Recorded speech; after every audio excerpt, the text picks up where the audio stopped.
क्या इमरान खान वो पहले पाकिस्तानी लीडर हैं जिन्होंने आर्मी को चैलेंज किया हो? 9 मई 2023 रेंजर्स ने former prime minister Imran Khan को इस्लामाबाद हाई कोर्ट से गिरफ्तार किया, जिसके बाद मुल्क भर में वायलेंट प्रोटेस्ट शुरू हो जाते हैं और इन प्रोटेस्टर्स के निशाने पर होती हैं चंद फौजी तंसीबात। पाकिस्तान की सियासी तारीख पर अगर नजर डाली जाए तो पता चलता है कि इमरान खान वो वाहिद लीडर नहीं जिन्होंने फौज को कन्फ्रंट किया हो। माजी में पॉलिटिशियंस और फौजी एस्टेब्लिशमेंट के दरमियान कन्फ्रंटेशन सियासी हुक्मरानों को इक़्तिदार से हटाने की वजह बनती रही है और इसकी शुरुआत पाकिस्तान बनने के कुछ अरसा बाद से ही शुरू हो गई थी। तो बात शुरू होती है ख्वाजा नाज़मुद्दीन से। ये अप्रैल 1953 का वाकया है, जब उस वक्त के वजीर आजम ख्वाजा नाज़मुद्दीन को गवर्नर जनरल गुलाम मोहम्मद ने commander in chief Ayub Khan के सपोर्ट से प्राइम मिनिस्टर के ओहदे से हटाया। उनको एक ऐसे वक्त में हटाया गया जब उन्हें असम्बली का एतमाद हासिल था, और न सिर्फ ये बल्कि उन्होंने कुछ अरसा पहले ही बजट पास कराया था। बाद हिस्टोरियंस के मुताबिक ख्वाजा नाज़मुद्दीन गवर्नर जनरल के इख्तियारात को कम करना चाहते थे और वो अयूब खान की एक्सटेंशन के भी खिलाफ थे। Next it was Zulfikar Ali Bhutto. M.A. Chaudhry अपनी किताब मार्शल लॉ का सियासी अंदाज में लिखते हैं कि मुंतखब वजीर आजम जुल्फकार अली भुट्टो ने एक दफा दावा किया था कि वो मुल्क से मार्शल लॉ को हमेशा के लिए दफन कर देना चाहते हैं। ये कितनी बड़ी आयरनी है कि मार्शल लॉ के ही दौर में उन्हें फांसी दी गई और दफन किया गया। तो जुल्फकार अली भुट्टो चाहते थे कि फौज और ब्यूरोक्रेसी में रिफॉर्म्स लाई जाएं। उन्होंने इक़्तिदार संभालते ही कई आला दर्जे के फौजी अफसरान को नौकरी से हटाया। इसी तरह अफवाज के चीफ्स की टर्म में 1 साल की कमी की गई। मोहम्मद खान जुनेजो।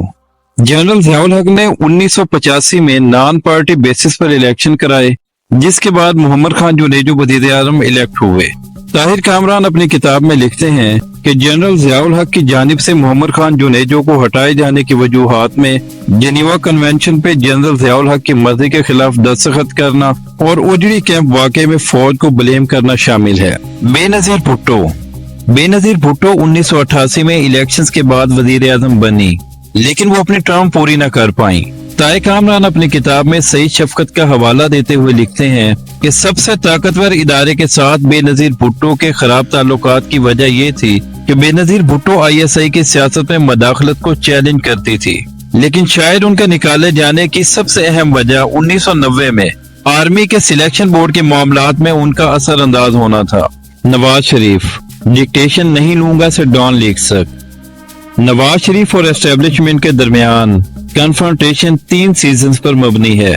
उनकी पहली टर्म में मैं डिक्टेशन नहीं लूंगा का जुमला गो कि उस वक्त के सदर गुलाम इसाक खान के खिलाफ एक तकरीर का हिस्सा है, लेकिन उसके पीछे वजह फौजी कन्फ्रंटेशन को ही कहा जाता है। उनकी सेकंड टर्म 1997 में वो हैवी मैंडेट के साथ वजीर आज़म मुंतखब होते हैं, लेकिन इस बार भी वो अपनी टर्म पूरी नहीं कर पाते।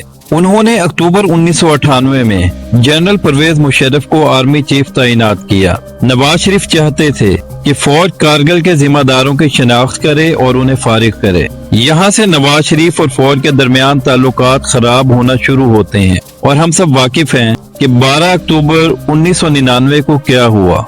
एस्टेब्लिशमेंट से कन्फ्रंटेशन के बावजूद नवाज शरीफ 2013 में दोबारा से वजीर आज़म इलेक्ट होते हैं, मगर तीसरी बार भी वो अपनी टर्म पूरी नहीं कर पाते। 2016 में खबर सामने आती है जो आने वाले वक्त में डॉन लीक्स कहलाई जाती है। उस वक्त के DGISPR major general Asif Ghafoor वजीर आज़म हाउस की जानिब से जारी होने वाले डॉन लीक से मुतालिक एक एलामिया के जवाब में ट्वीट करते हैं कि नोटिफिकेशन इज रिजेक्टेड। पाकिस्तान की हिस्ट्री में ऐसी कई मिसालें मौजूद हैं कि फौजी एस्टेब्लिशमेंट से कन्फ्रंटेशन का अंजाम ना तो कभी सियासतदानों के और ना ही कभी सियासत के हक में आया है।